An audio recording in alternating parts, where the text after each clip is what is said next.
Hey guys, this is Seven Fish. We're in the office refrigeration unit. We're going to check first ice. When the ice is first on the lakes, it's pretty thin.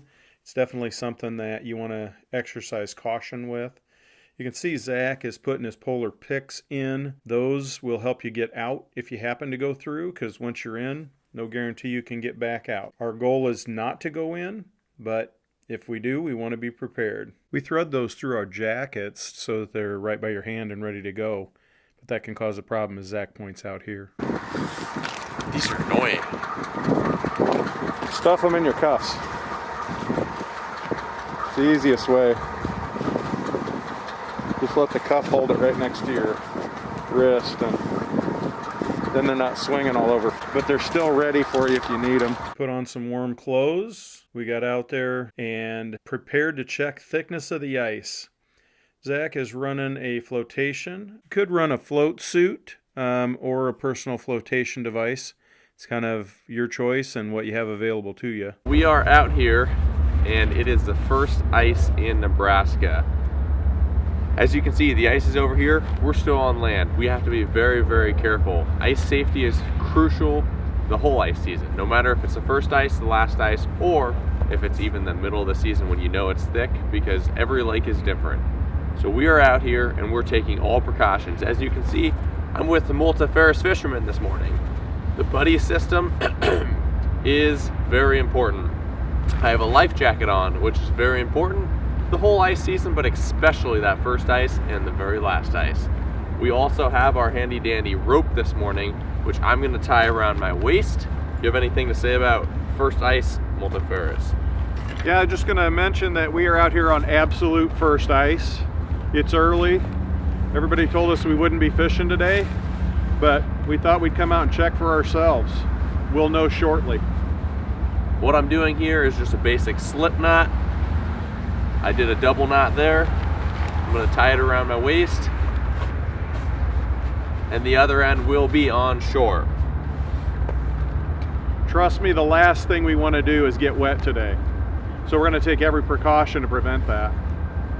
What we are going to do, we're going to just step out a little bit on the ice, drill a hole within the first 4 or 5 feet, 4 feet, and then I'm going to go a little bit farther once we know that ice is safe. We are looking for 4 inches. 4 inches of ice can hold 800 pounds. That is safe to stand on.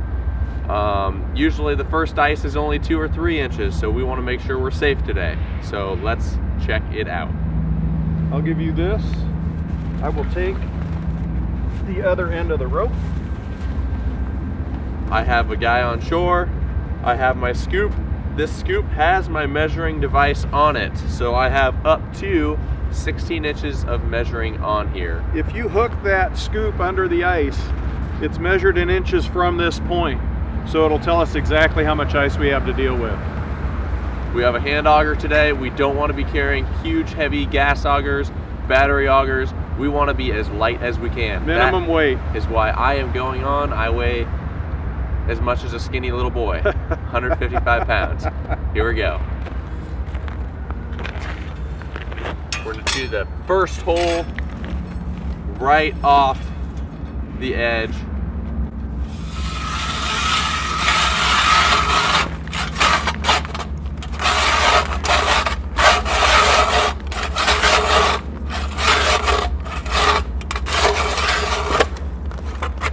The reason we are hitting the bottom is probably because we're hitting the bottom. We're so close to the edge of the lake.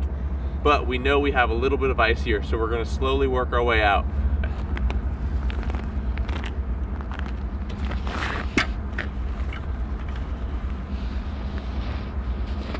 Still have my rope on. I'm still secure to the bank. My knot is nice and tight. My measuring device is right here. We're going to drill another hole.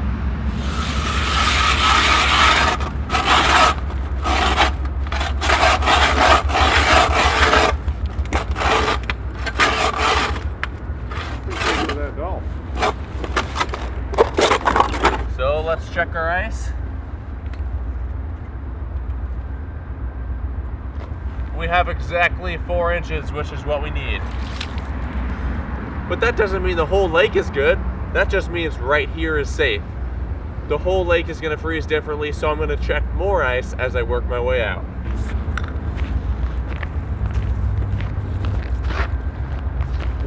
Why don't we try one here? We're only 10 feet away, but it's better to be safe than sorry.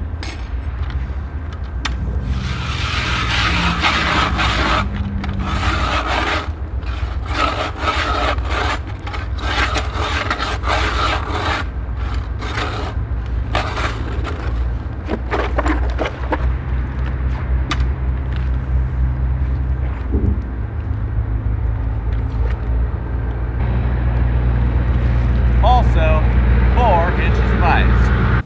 So I just thrown my cleats on here. We are gonna head out onto the ice. It's first ice out here. We're gonna try to catch some gills, maybe a bass, we'll see. The reason I'm running these are Kahatula. They are a micro spike. They're a very aggressive cleat. I've been with guys running less aggressive cleats that have ended up on their back on the ice. I'm not about that. I'm not trying to fall down today, especially when the ice is a little less thick. You probably don't want to be dropping a couple 100 pounds a couple of feet onto the ice, because you got a better chance of going through. So I'm going to try to stay upright, stay on my feet. One of my buddies that we ice fished with last year had to have surgery, slipped on the ice, dislocated his shoulder, and had to have surgery to put it all back together. So I'm not trying to do that today. We're going to go out there, we're going to be safe, and probably catch a few fish.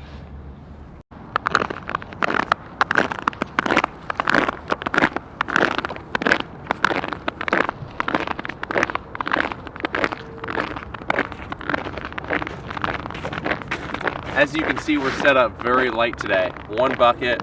I'm running a Garmin today instead of a Vex, but either way, we're not walking close to each other either, because that's more weight on the ice. So we're spread out, always about 10 yards apart, carrying light loads, no sleds, no heavy augers. Hand augers the way to go on thin ice like this.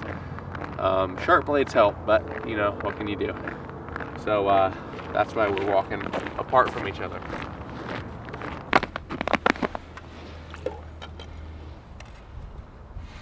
Four and a quarter. You know what that means? Oh, we're fishing today. Multifarious is gonna fish this hole right here. We measured it 4 1/4. I will be fishing the second hole. Reason being, we don't want to put all our weight right here. 2 full-grown adults can be heavy, so we're gonna spread out about 10 yards apart.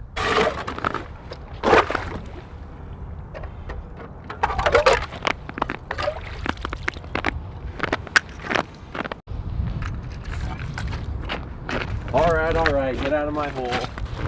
Time to fish. Hey, you're welcome. Thank you, sir. Oh, who has the waxies? That's me.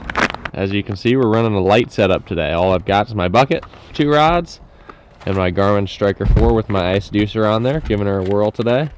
And you guys will see a review on that sometime this season, hopefully very soon, because we're excited to get on the ice and try new products for you guys. Why is my phone in my car? You have to call our doubters and tell them that we never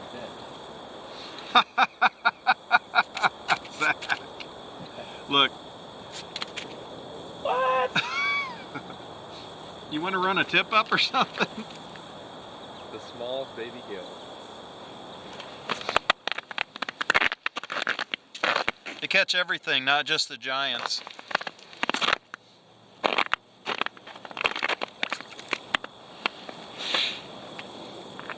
That was funny.